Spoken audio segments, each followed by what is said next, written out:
Pessoal, então vou retomar aqui, tá? Para algumas pessoas a gente estava sem áudio. Então, a nossa sessão aqui, o nosso webinar, né, de transformação digital, né, e os desafios da conformidade, é uma sessão organizada aí pela D99, consultores associados, Atlas Marcas e Patentes, com Segurança da Informação, Moreira e Suzuki, Sociedade de Advogados. Essa nossa sessão ela será um bate-papo, através de perguntas feitas aos especialistas. Ao longo da sessão, nós teremos aí a possibilidade de todos poderem enviar suas perguntas pelo chat. E ao final da rodada inicial de perguntas, nós teremos aí essas perguntas respondidas. Okay? Caso alguma das perguntas feitas ao longo da sessão não forem respondidas, elas serão respondidas posteriormente, seja individualmente ou por meio de algum canal. Ok? Bom, eu sou o Everton Rosa, sou consultor de negócios e desenvolvimento de gestores, sócio diretor comercial do D99 Consultores Associados. Vou estar aqui fazendo as questões e articulando a nossa sessão de hoje. Os entrevistados dessa tarde de hoje, então, são a Noroara Moreira, advogada, sócio da Moreira e Suzuki, especialista em direito público e tributário, com experiência em estruturação de negócios. Nosso entrevistado também será o Wellington Santos, analista de sistemas, mestre em engenharia da computação, sócio-diretor de operações da D99 e sócio-diretor-geral da Cipercom. Também vai estar respondendo as nossas perguntas Edmila Deni, advogada, economista, mestranda em Propriedade Intelectual e Inovação, pelo INPI, fundadora da Atlas Marcas e Patentes. E Wander Alves, que é gerente de projetos, consultor da D99, diretor na Mitocom, assessoria em TI, vai estar no apoio técnico e também coordenando aí as questões do chat. Ok? Pessoal, desejo para todos vocês aí uma ótima sessão. Por favor, caso me parece que para algumas pessoas a gente ainda está com algum problema no áudio, tá? Então a gente está tentando resolver da forma mais rápida possível. Eu peço para que todos que entrarem estejam na sessão e que não estejam com a palavra, que coloquem no mudo também, por favor, tá? Porque eu percebo que tem alguns ruídos aí de fundo, ok? Só para a gente poder melhorar o som da sessão, ok? Bom, então, quero começar aí as nossas perguntas, tá? Vou convidar aqui o meu sócio e amigo, Wellington Santos, para a pergunta mais direta que a gente pode estar falando aqui quando fala de nova lei geral aí de proteção dos dados. Wellington, boa tarde, seja bem-vindo.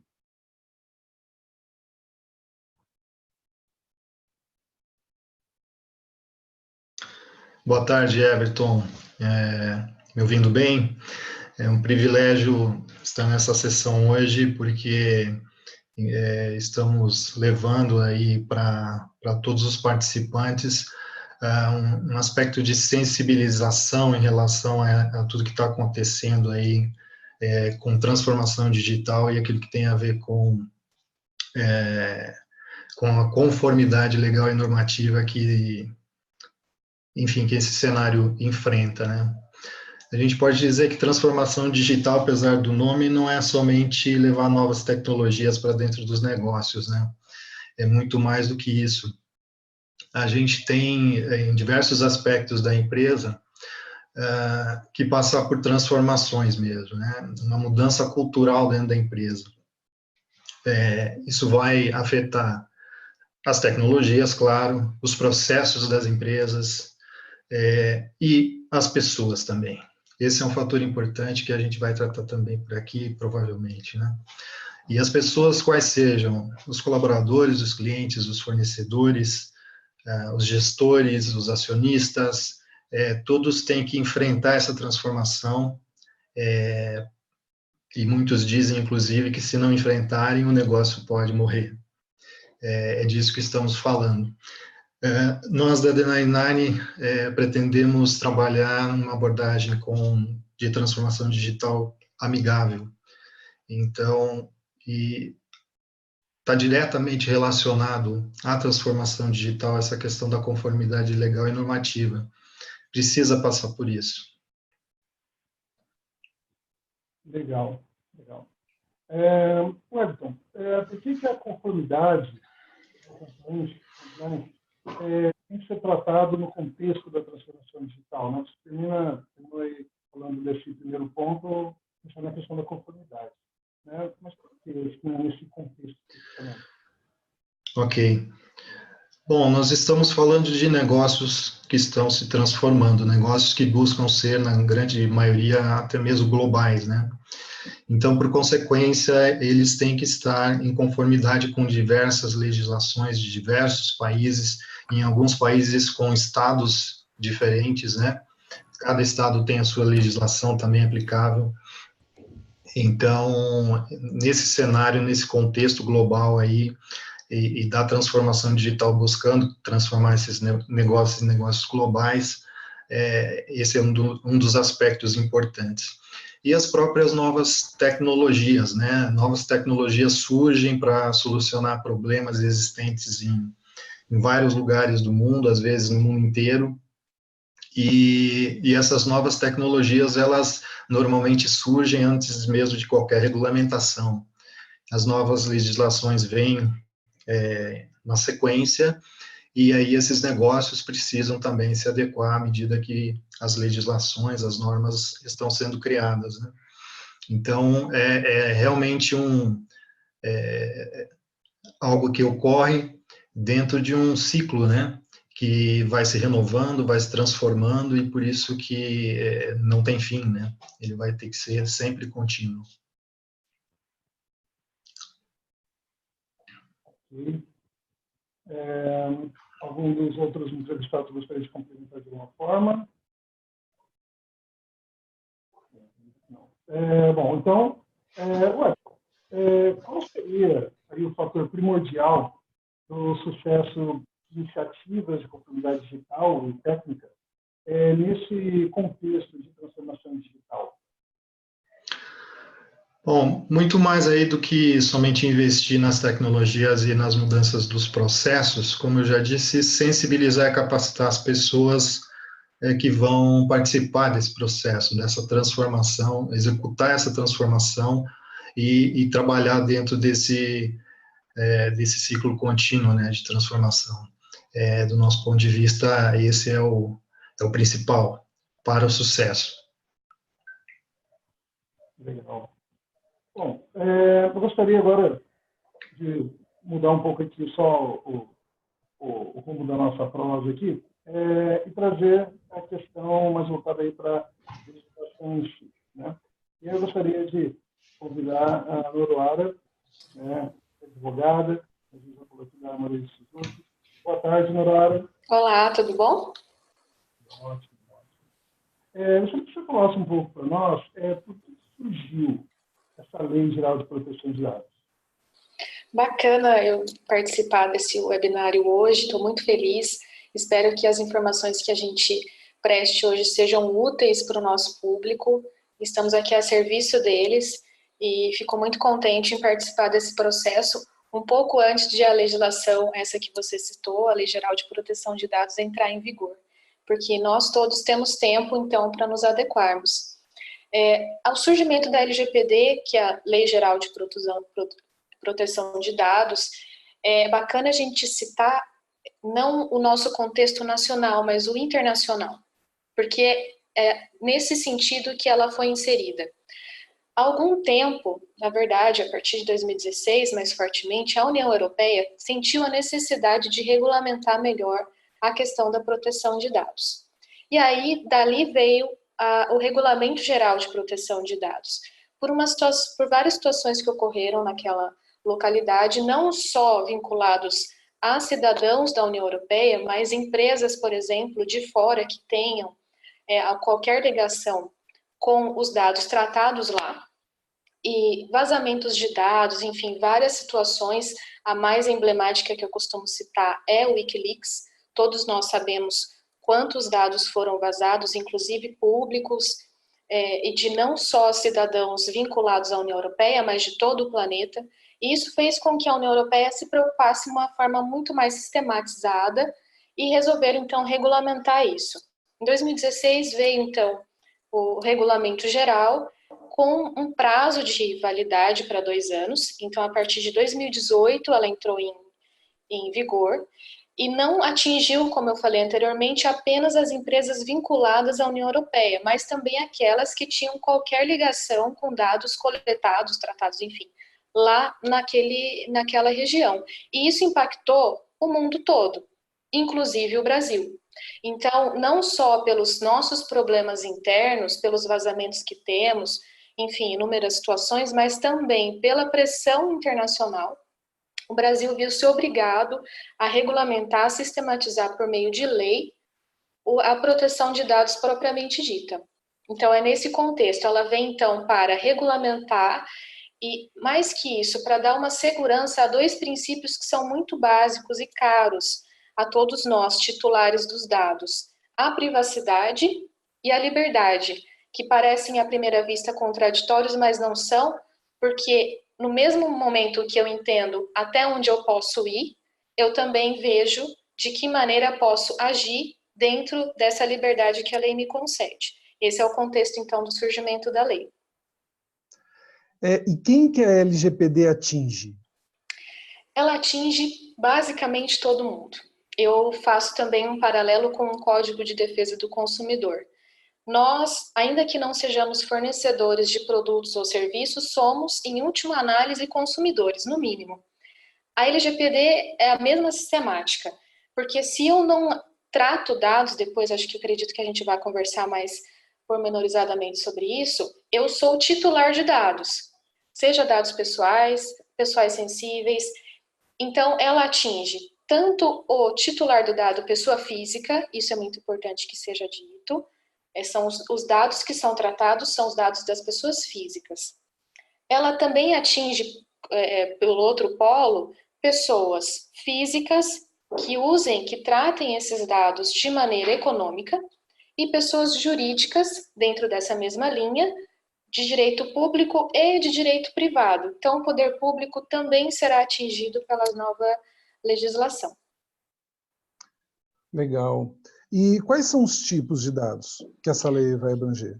Os dados, eles podem ser categorizados da seguinte forma: dados pessoais, que são aqueles muito objetivos, que identificam ou podem identificar uma pessoa de uma maneira rápida e clara. Então, nome, RG, CPF, esses são os dados, endereço, esses são os dados pessoais. Dados sensíveis são aqueles que necessitam de um pouco mais de interpretação, vamos dizer assim, para poder identificar uma pessoa. Então, assim, pode ser que eu não consiga identificar de primeira a pessoa, obtendo esses dados, mas se eu cruzá-los, eu consigo identificar. O que são esses dados sensíveis, pessoais sensíveis, então? Ligados à opção de filiação partidária, por exemplo, origem étnica, inclusive aquelas situações de frequência em determinada loja, comportamento de consumidores, tudo isso é dado pessoal sensível. E uma vez cruzados, eles possam identificar ou identificam já de primeiro plano uma determinada pessoa. Já os dados anônimos são aqueles que, pelas vias normais, não vamos falar aí de hacker, etc. Então, pelas vias normais, a gente não consegue identificar o titular. São basicamente esses 3 tipos. Legal. Nora, você disse e já deu, de certa forma, alguns exemplos, mas você conseguiria exemplificar para a gente de uma forma mais direta? Olha, uma empresa que atua especificamente, olha, nesse segmento. Você pode dar um exemplo? Lógico. O que a gente tem visto, assim, rotineiramente, que a causa até um pouco de espanto para nós titulares de dados? Aquela questão de reconhecimento facial, por exemplo, né? Como as pessoas são identificadas ao entrarem no estabelecimento e, ao serem identificadas, haver essa ligação da necessidade do consumo de determinado produto, a ponto de os vendedores ou prestadores de serviço focarem o marketing para esse tipo de público em determinado horário. Tudo isso é dado sensível, que se cruza com dado pessoal. E isso tem gerado muito a questão do desenvolvimento de marketing mesmo. Esse é um dos exemplos muito atuais e emblemáticos que a lei vem tratar. Legal. Bom, a proteção de dados pessoais, né? Bom, disso que nós estamos falando aqui, né? É algo que ainda não precisa ser garantido, visto que LGBT vai entrar em vigor em agosto de 2020? Essa é uma confusão muito comum, né? O que as empresas e as pessoas físicas também que tratam dados pensam, então eu tenho até 2020 eu posso fazer o que eu quiser, porque está tranquilo. Não é bem assim, porque a gente também, anteriormente à LGPD, que vai entrar em vigor em agosto de 2020, agora em definitivo, nós temos também o Marco Civil da Internet e o regulamento do Marco Civil da Internet. Então, todos os dados que são tratados, coletados, armazenados, compartilhados por meio da rede mundial de computadores já tem uma regulamentação própria e anterior. Mas então não fica dúbio, né, contraditório ou duplicada a legislação? Não fica, porque essa primeira do Marco Civil da Internet, ela regulamenta especificamente esse tipo de dados. A gente até então não tinha uma regulamentação específica para tratamento de dados dessa maneira geral. Então, esses dados que a gente está mencionando aqui não são apenas os dados que estão lá na TI, ou que são digitais, enfim. Pode ser, por exemplo, o teu bloco de anotações referentes ao teu RH. Os dados dos seus empregados são dados, né, tratados pela LGPD. Então, até agora, nós temos vigorando o Marco Civil da Internet. Então, se as empresas fornecem, por exemplo, uma rede de Wi-Fi para o consumidor, chega no estabelecimento, né? O consumidor chega até lá e tem aquela plaquinha Wi-Fi, você pode acessar. Você está usando a rede daquele estabelecimento. Por equiparação, você, estabelecimento, já se torna um provedor. Se tornando um provedor, você tem uma série de obrigações a serem cumpridas, inclusive de poder identificar quem são as pessoas que tiveram acesso a essa rede. Porque se acontece algum ilícito, por exemplo, de uma pessoa usando a sua rede, você tem que pelo menos poder identificar essas pessoas. Então, não é assim, posso fazer o que eu quiser, porque a lei só vai entrar em vigor em 2020. Te respondendo assim, uma forma mais abrangente sua pergunta. Legal. Bom, pelo que você está dizendo, literalmente é algo que a gente precisa estar atento, né? Toda empresa aí que usa dados de pessoa física, seja na forma como utilizar isso, precisa estar muito atento e precisa se preparar para estar aí normatizado com essa lei, né? Mas toda empresa, né, a gente pegando aí de algumas leis que a gente tem que ter ali um responsável técnico, né, a gente tem que ter alguém encarregado por isso na empresa. Toda empresa vai ter que ter, né, terá que nomear o encarregado por essa proteção de dados. E assim, antes de você responder, além da empresa, se ela tem que nomear o encarregado pela proteção de dados, obrigatoriamente ela tem que ser um diretor ou um funcionário da empresa, pode ser um terceirizado. Você pode falar um pouquinho sobre como que é isso na prática? Uhum. A legislação, a LGPD, ela sofreu uma alteração muito recente e uma delas foi justamente sobre essa tua pergunta, Everton, que é bastante relevante, porque o encarregado é aquela pessoa que é responsável pela execução do tratamento de dados. Ele faz um link entre a Autoridade Nacional de Proteção de Dados, a gente vai falar sobre ela daqui a pouco, sobre o controlador, que é a pessoa da empresa ou a própria pessoa física que diz e identifica o que são os dados, como devem ser tratados, o operador e o próprio titular dos dados. É aquela pessoa que vai executar o trabalho. Essa pessoa, ela não necessariamente precisa ser da própria empresa, se for o caso de pessoa jurídica, tá? Ela pode ser indicada, pode ser uma pessoa de fora, vamos dizer assim. É uma pessoa que seja de fora, sem problemas.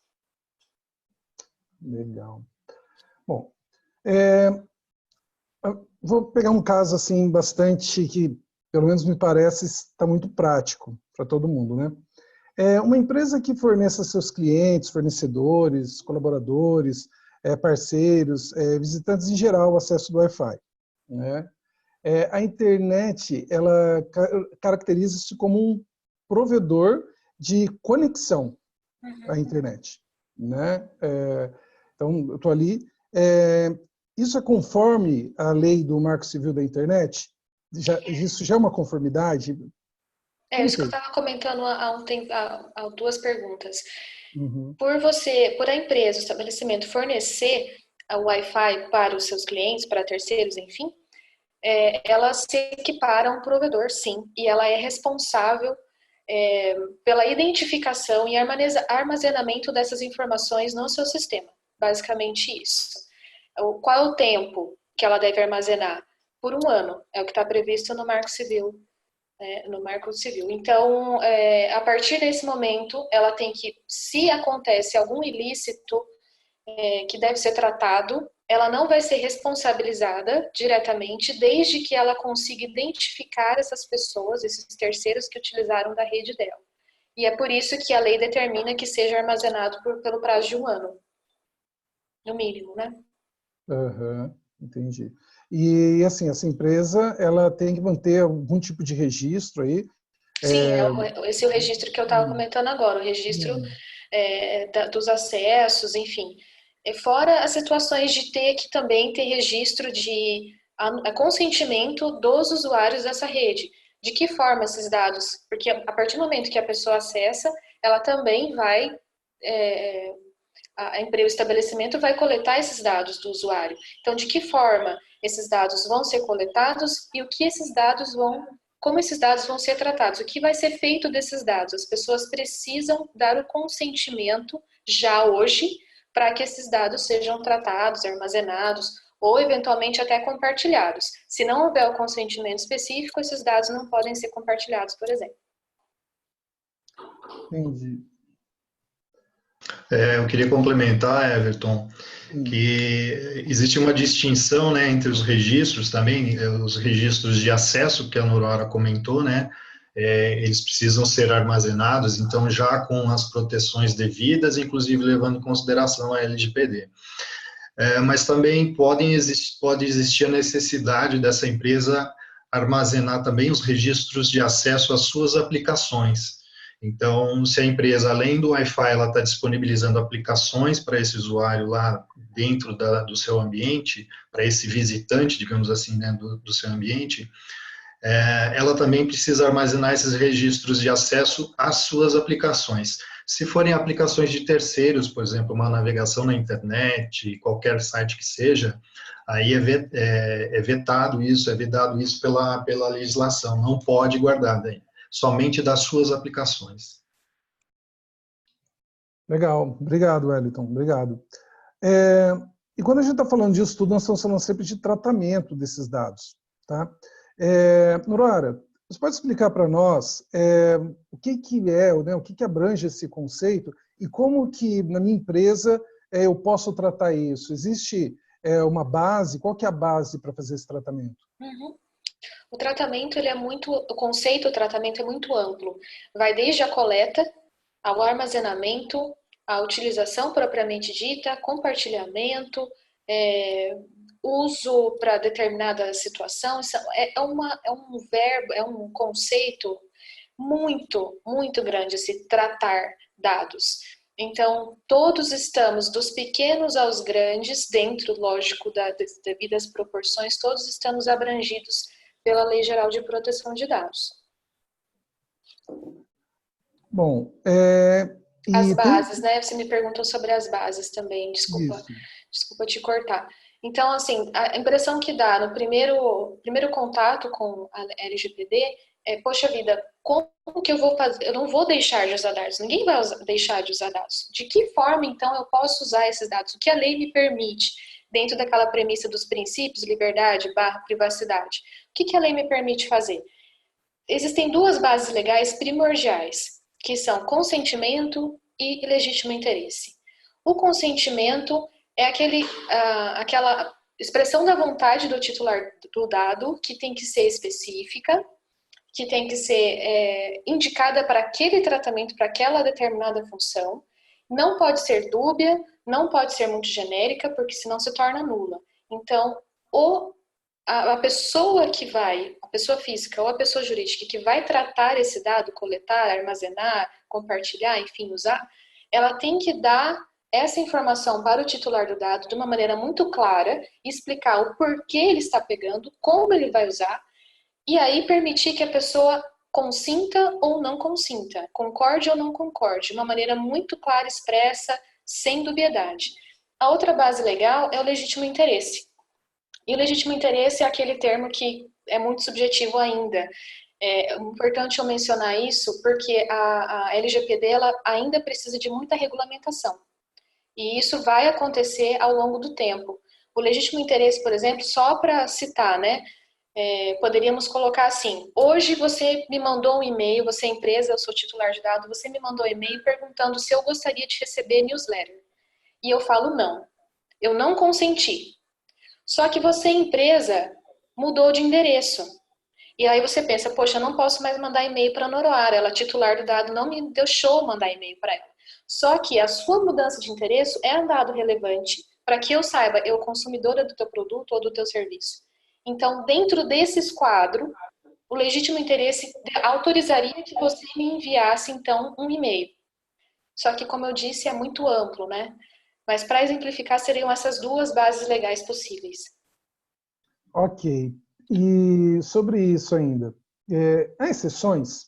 Há casos em que não é necessário ou que a Lei Geral de Proteção de Dados não se aplica? Uhum.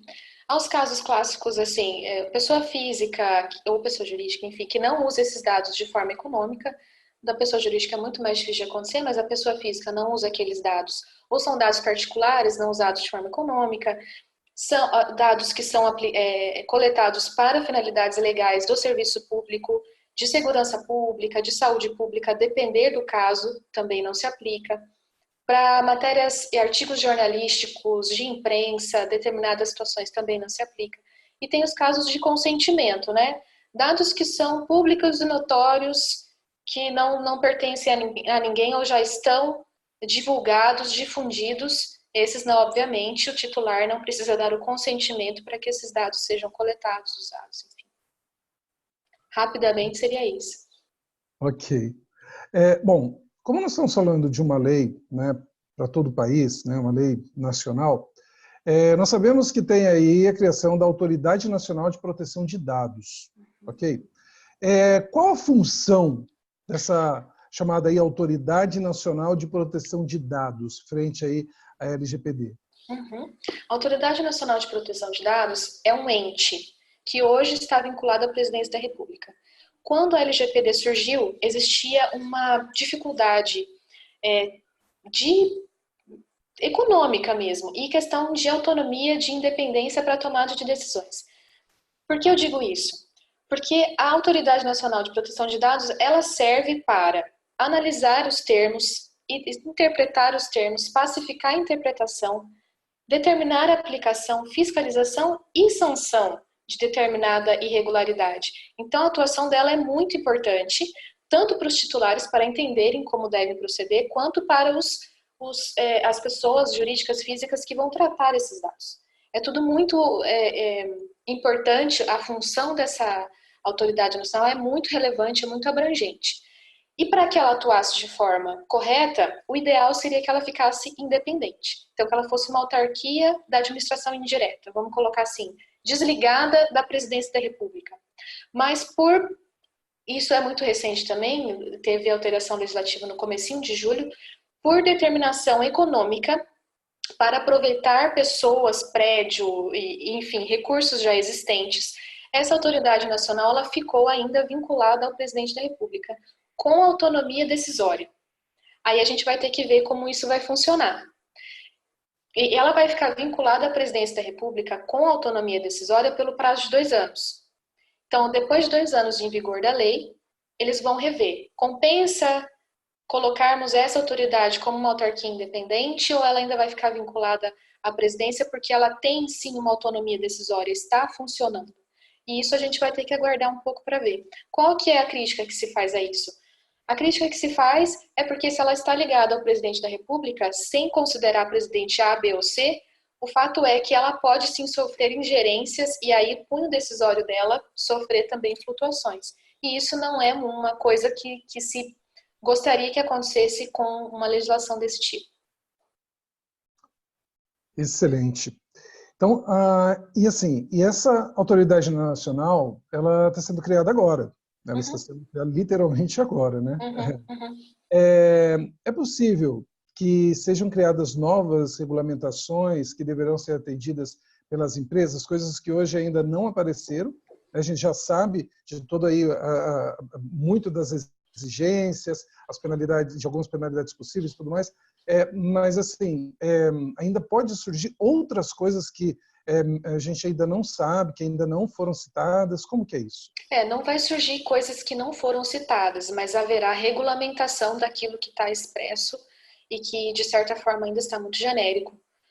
Por exemplo, a aplicação das sanções. Não se sabe exatamente de que forma isso vai acontecer, porque elas são muito pesadas. Eu até já quero adiantar para essa parte da sanção. Havendo qualquer infração, lógico, a depender do caso, existe lá uma gradação de penalidades, advertências, etc. Até bloqueio de dados, que houve uma alteração recente também com relação a bloqueio de dados, mas existe lá advertência e multa, e uma gradação.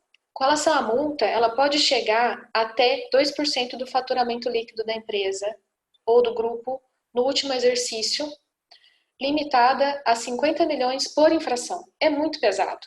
Então, de que forma isso vai ser aplicado? A NPD vai dizer para nós o que é legítimo interesse. A NPD vai dizer para nós. Então, são uma série de situações que ainda vão acontecer, ainda vão ser regulamentadas. Legal. E, frente a tudo isso, quais os direitos dos titulares dos dados? Os direitos que esses titulares têm? Os direitos titulares são bastante abrangentes também, são desde a possibilidade de entender o que está sendo requerido deles, de que maneira o dado vai ser coletado, se ele aceita ou não, direito a acesso a esses dados para eventualmente modificar algum dado ou para desconsentir, vamos dizer assim, né? Negar o consentimento anteriormente dado, para eliminação de dados. Então, é bastante abrangente, desde o começo do processo de coleta de dados até o fim na eliminação, propriamente dita. Uhum. Bom, e se houver um descumprimento do que está disposto, né, na LGPD? Você já falou um pouquinho, né, dessa questão da multa. Tem outras sanções aí que são aplicáveis? Quais são elas? Tem uma que eu falei do bloqueio, tirando aquelas que eu já mencionei da multa, existia, antes da alteração da lei agora no começo de julho, a possibilidade de bloqueio parcial de dados. E isso foi motivo de veto porque poderia impossibilitar a funcionalidade da própria empresa, a operacionalização do negócio. E isso já foi alterado justamente por conta disso. Então, mas a gente vai aguardar de que forma as sanções que estão descritas lá vão ser aplicadas, interpretadas e de que maneira atingirão empresas de grande e médio porte. Ok. Nora, muito obrigado aí por todas essas respostas, né? Acabei captando muito aqui do seu tempo aqui respondendo tudo isso. Mas eu gostaria de voltar para o Wellington, novamente, porque você falou bastante da lei, falou do Marco Civil, né, de uma perspectiva bastante aí da legislação, né, que claro que, né, nós, as empresas, precisam estar antenadas nisso, mas eu gostaria de trazer essa questão também para o aspecto técnico, tá, Wellington? E assim, para avaliação da conformidade digital e técnica, somente as equipes de segurança da informação ou de tecnologia da informação deverão estar preocupadas com essa conformidade digital e técnica? Como é que é isso? Não, Everton. Como eu já falei, inclusive, nesse cenário de transformação digital, toda empresa tem que se envolver, né? Todas as pessoas, todas as esferas e todos os setores, né? Porque, enfim, a conformidade ela vai afetar, como também já dissemos, os processos, né? E vai ter que ter a participação das pessoas nesse trabalho todo, né? Outra coisa que é importante ressaltar é que todo esse trabalho de conformidade, principalmente em relação a essa última legislação, aborda não somente informações digitais, como até a própria Aurora citou. Então, é um espectro muito mais amplo, é o espectro realmente da segurança da informação, que não é exclusiva da segurança digital ou da cibersegurança, é um espectro muito mais amplo. Então, todas as pessoas, de alguma maneira, dentro da organização, elas recebem, tratam ou processam algum tipo de informação, e essas informações, algumas delas ou muitas delas, precisam ser adequadamente protegidas. E o que a gente pode considerar que envolve o trabalho de conformidade? Tanto aí no aspecto jurídico, quanto no aspecto digital e técnico. Olha, é muito, muito simples, né, olhar para isso. São riscos, né? Precisa se mitigar ou reduzir ou eliminar esses riscos. É exatamente isso que se tenta fazer num processo de conformidade, né? Seja no aspecto jurídico ou no aspecto técnico, né? Tá? E quais seriam esses riscos, então, que a gente está falando aqui agora? São diversos, né? Mas vamos imaginar alguns dos principais, né? O primeiro risco é de não ter custos adicionais aí com a operação do negócio, né? Imagine uma empresa que por algum motivo sofreu um vazamento de dados e aí pode ser multada, né? Por uma multa aí, como a Noroara citou, bastante significativa. Então, ou mesmo ter custos com, enfim, assessorias jurídicas para buscar minimizar esses impactos aí com multas ou até outras sanções, né? Então, assim, o que mais importa talvez para os negócios, né, diretamente, é essa questão de redução de custos, né? Reduzir os riscos de não incorrer nesses custos, né? Além disso, a gente precisa imaginar que qualquer desses eventos que venham a ocorrer, eles podem impactar a imagem da empresa, a imagem dos gestores, dos colaboradores, dos acionistas. E qual é o custo disso também, né? A gente não tem ideia. Nós já temos visto há algum tempo várias e várias notícias, né, relativas a vazamentos de dados ao redor do mundo, que realmente impactam, de certa maneira, a credibilidade daquelas empresas, né? Então, acho que nenhuma empresa quer ter isso no seu currículo, né? E outro aspecto são digamos assim, os riscos inerentes à operação do negócio, né? Os riscos que têm que ser cercados, mapeados, reconhecidos, que são inerentes à tecnologia utilizada, à preparação dos colaboradores para utilizar as tecnologias, ao conhecimento, ao preparo desses colaboradores no conhecimento em relação ao que eles devem cumprir em nome da empresa, né, que seria essa questão da conformidade. Enfim, são riscos inerentes, como eu disse, à operação do próprio negócio, né? E outra coisa que é importante citar nesse ponto é que pode-se olhar para isso de outro aspecto também, não somente como risco, mas também como oportunidade, né? Algumas empresas já têm lançado mão disso, né? Se declarando em conformidade com a LGPD, e no mercado isso se torna um diferencial competitivo. Legal. Bom, a conformidade digital e técnica, que vocês estão dizendo, é um processo que deve ser executado pelas empresas, né? Mas isso, assim, é apenas uma vez que deve ser feito? Ou seja, feita a verificação e determinada a conformidade digital e técnica com as leis e normas, né, que estão aí. Não é preciso mais se preocupar, quer dizer, já estou conforme, já está ok, e aí eu fico tranquilo. Wellington, gostaria de ouvir você primeiro, depois, se a Aurora puder complementar, eu acho que seria bem-vindo também. Não, esse é um processo contínuo. Assim como eu já citei com relação à transformação digital, né, que será um processo contínuo, a conformidade também, porque, enfim, o negócio ele continuará em constante transformação. À medida que você vai inserindo novos processos, ou modificando os processos, ou inserindo novas pessoas, isso precisa ser novamente verificado. Obviamente, você não faz todo o esforço em ciclos frequentes, né? Mas sim, é um esforço contínuo, né, de verificação dessa conformidade legal e normativa.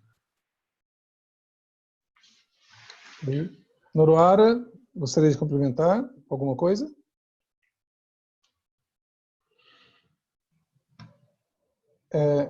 A Noruara está no mudo. Se alguém puder ajudar ela.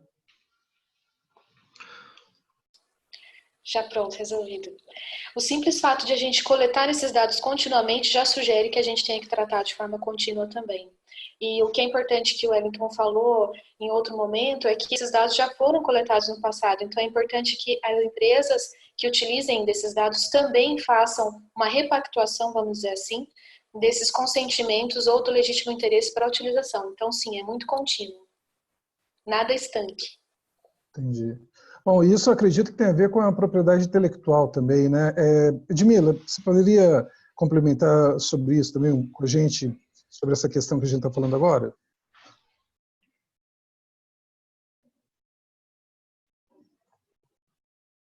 Ela também está sem áudio.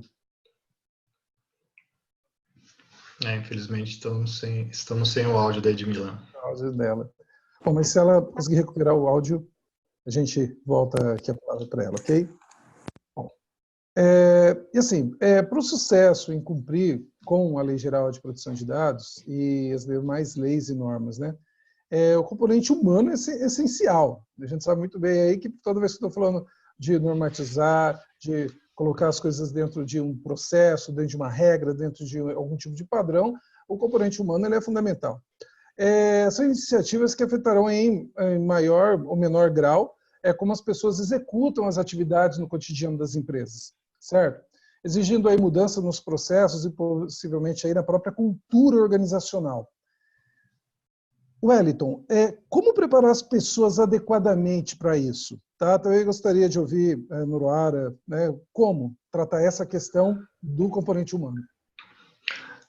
Eu entendo que tem que se investir em sensibilização, conscientização, na capacitação e trazer todas as pessoas para participarem desse processo, né? Então, isso é essencial, senão o que pode acontecer? Muita resistência, o que torna tudo muito mais difícil, né? As pessoas precisam, sim, ser inseridas em todo esse processo de conformidade, né? Muitos autores, inclusive, citam que o que deveria ser feito é conscientizar todo mundo quanto a risco, né? Em primeira instância.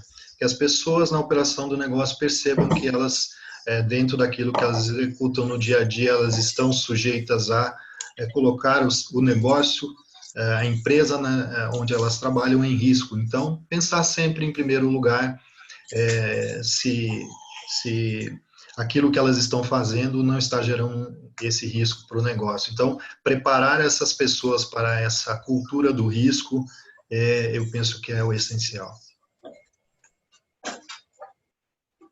Só para complementar rapidamente, eu acho que, além do que o Wellington colocou, muito bem colocado, inclusive, tem a situação também de não transformar essa legislação num grande limão. Mais um limão que a gente tem que engolir. E transformar isso numa limonada.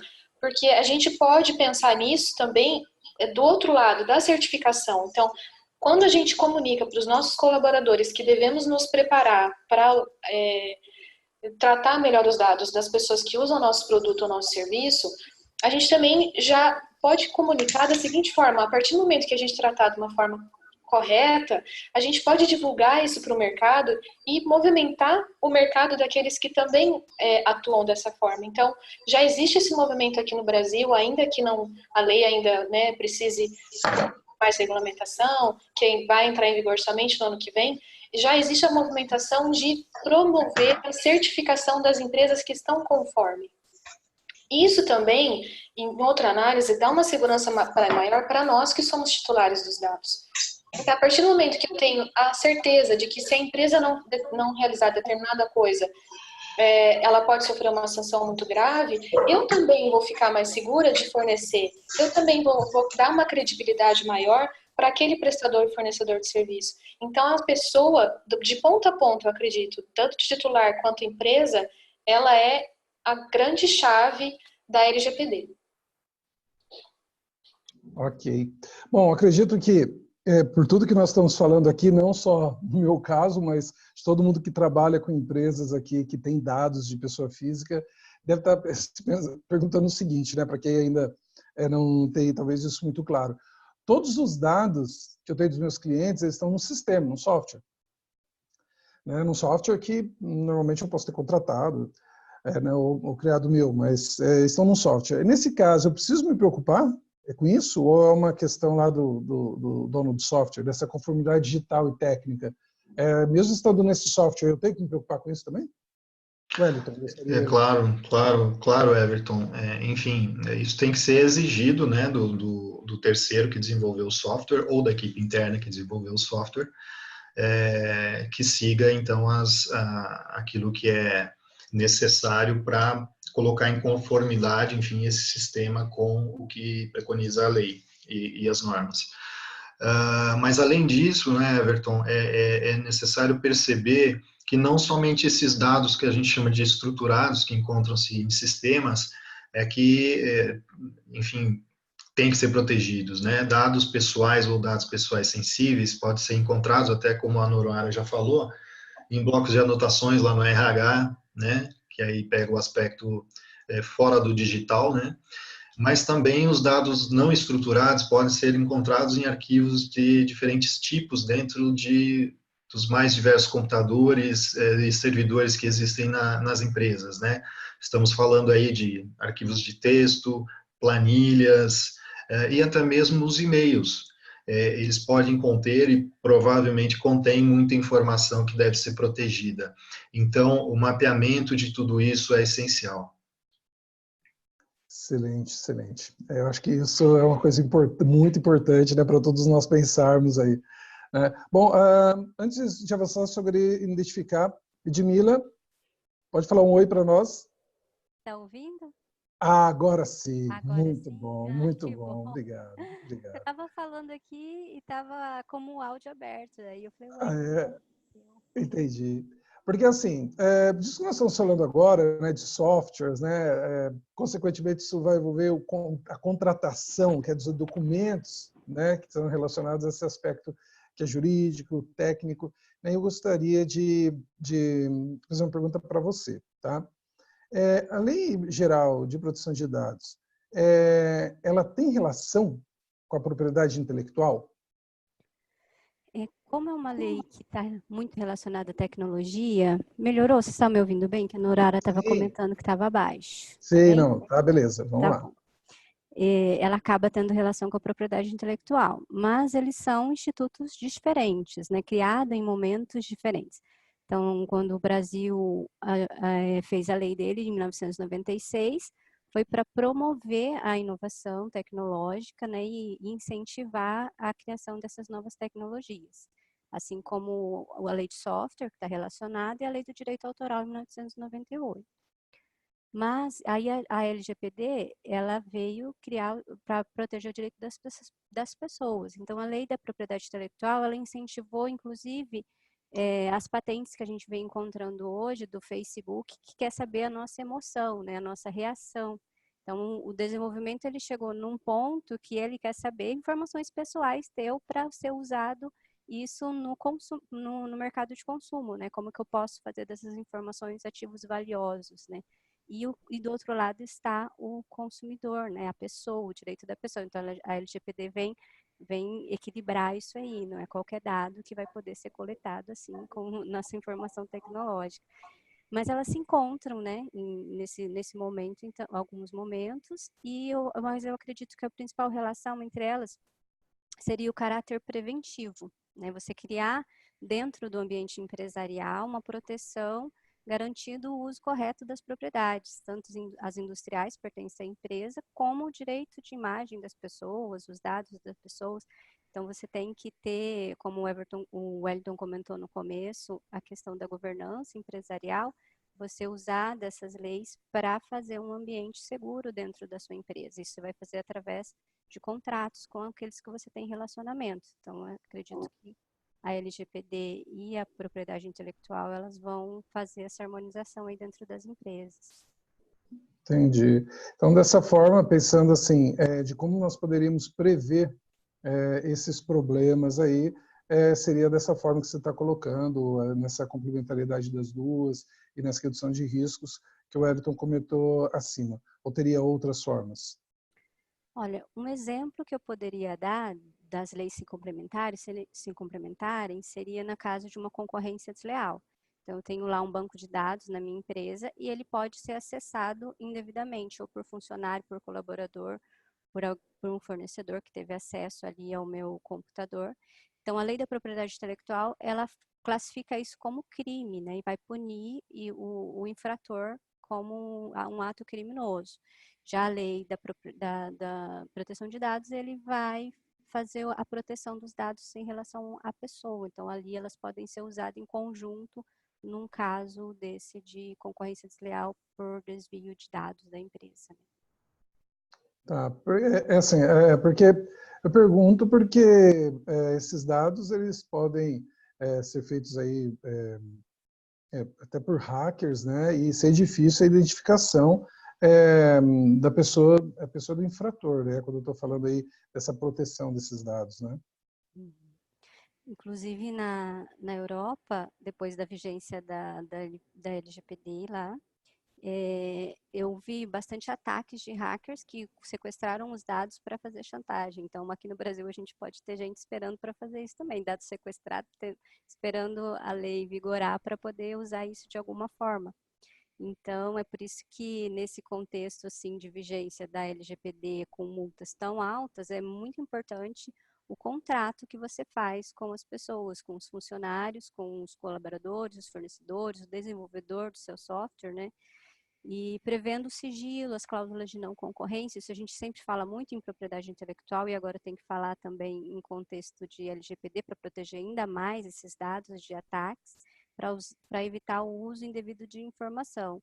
Aí a propriedade intelectual ela também entra aqui num outro sentido, que é você usar softwares, né, licenciados, porque se você coloca um software não licenciado, não é pirata, você vai estar sendo responsabilizado duas vezes, uma vez por ter usado esse software não licenciado e outra vez por ter exposto a riscos, porque o software não licenciado ele pode ser atacado por hackers, por outras pessoas, ele abre a porta ali de insegurança para a empresa. Então, tem que ser respeitada essa questão da propriedade intelectual do software também. Né? E, assim, quando você contrata um software, você pode, inclusive, colocar isso para o seu desenvolvedor. Olha, caso de ataque, em caso de quebra de uma senha, né? A gente vai dividir responsabilidade, alguma coisa. Você pode colocar isso, né? Não licenciado, você não negocia nada, na verdade você está infringindo, então a responsabilidade vai ser só sua. Então, a propriedade intelectual também enquadra ali. Entendi. Bom, pessoal, como nós estamos aí a 4 minutos aí do tempo de encerramento, eu gostaria de abrir, nós temos várias perguntas aqui, tá? Acho que nós temos aí, né, vamos dizer, conteúdo para alguns outros webinars, né? Então aí os organizadores, acho que no mínimo já perceberam que o conteúdo ele vai ser muito expansivo daqui para frente. Eu gostaria que o Wander Alves aí, que está coordenando toda essa questão da sistematização das questões, pudesse colocar aí algumas perguntas que tiveram principalmente mais recorrência ao longo da sessão. Wander, está nos ouvindo bem aí? Estou ouvindo bem, vocês estão me ouvindo? Sim. Legal, deixa eu passar uma primeira pergunta aqui. O Elias Nunes Júnior pergunta se começar o mapeamento e identificação dos dados que existem dentro da empresa hoje, tanto dos clientes quanto dos colaboradores, se isso já seria um começo. Posso responder rapidamente, Wellington? Fique à vontade. Então, é o meu encerramento, inclusive, sobre esse mapeamento. Acho que o primeiro passo é exatamente esse, saber o que você faz, qual é o seu negócio, e quais os dados são relevantes, e em quais gatilhos você usa os dados. É o primeiro passo. É isso aí. É o primeiro passo mesmo, mapear esses dados, né? Mas esse mapeamento, e como a gente ressaltou ao longo da conversa, ele não pode ser feito somente com a visão de TI. Precisa-se conversar com todos os setores da empresa porque existem muitos dados não estruturados que a TI não tem conhecimento. E mesmo dados que, enfim, precisam ser protegidos e não são digitais. Então, tudo isso precisa ser mapeado. Mas sim, é o primeiro passo, fazer esse mapeamento detalhado, né? O que é, onde está, quem é responsável, né, em última instância, por esses dados, para depois traçar os planos de ação aí para minimizar, mitigar esses riscos. O Gerson está perguntando aqui, quem será o beneficiado pela multa? A parte prejudicada ou o governo? Acho que essa vem para mim. Eu estou com o artigo da lei aqui já para citar, depois eu posso colocar no material. Esse valor é o produto da arrecadação que a legislação coloca, vai ser destinado a um fundo de defesa dos direitos difusos de que trata o artigo, etc. Então, é um fundo que vai ser direcionado para esses titulares dos dados. Então, nem uma coisa nem outra. Esperamos que seja assim. Tudo depende muito de regulamentação, mas pelo menos é o que está previsto na LGPD. Como irá funcionar o processo de fiscalização e auditoria? Existirá algum órgão responsável por esse processo?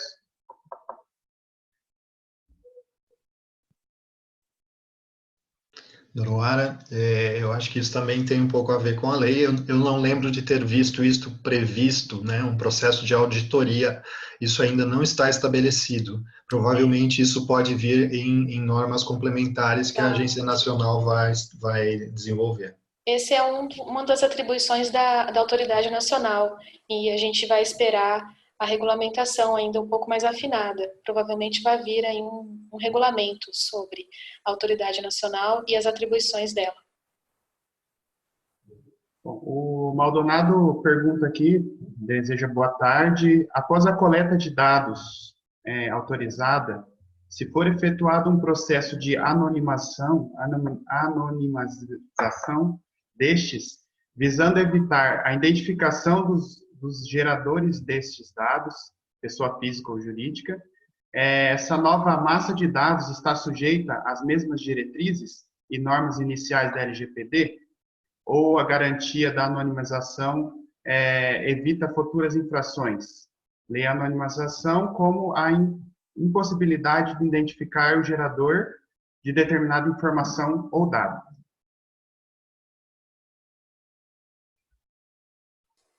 É direito do titular do dado pedir para que os dados que ele já tenha fornecido passem por esse processo de anonimização. É uma palavra difícil essa, né? Graças a Deus não foi só eu que gostei. E fiquem anônimos.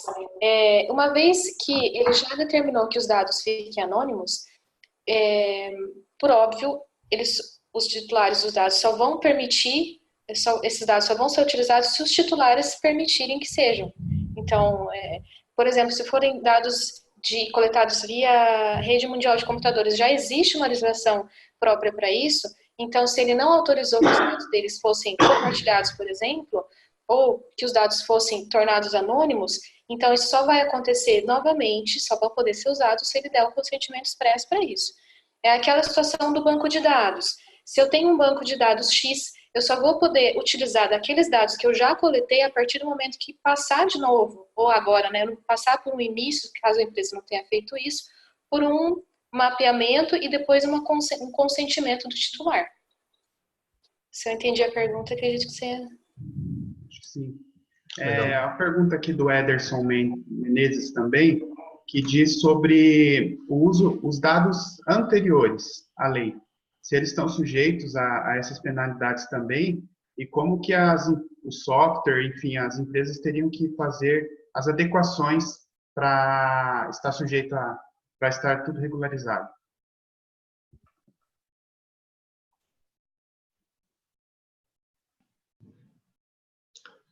Falhou o áudio aqui para mim. Tem a ver com a coleta dos dados anteriores, Wellington. Se eles estão sujeitos ou não à determinação e qual seria a ação das empresas para regulamentar os dados anteriores. Sim, claro. Inclusive, a Noruara citou isso ao longo da nossa conversa, né? Esses dados, sim, são sujeitos à regulamentação e haverá necessidade de se revalidar o consentimento, digamos assim.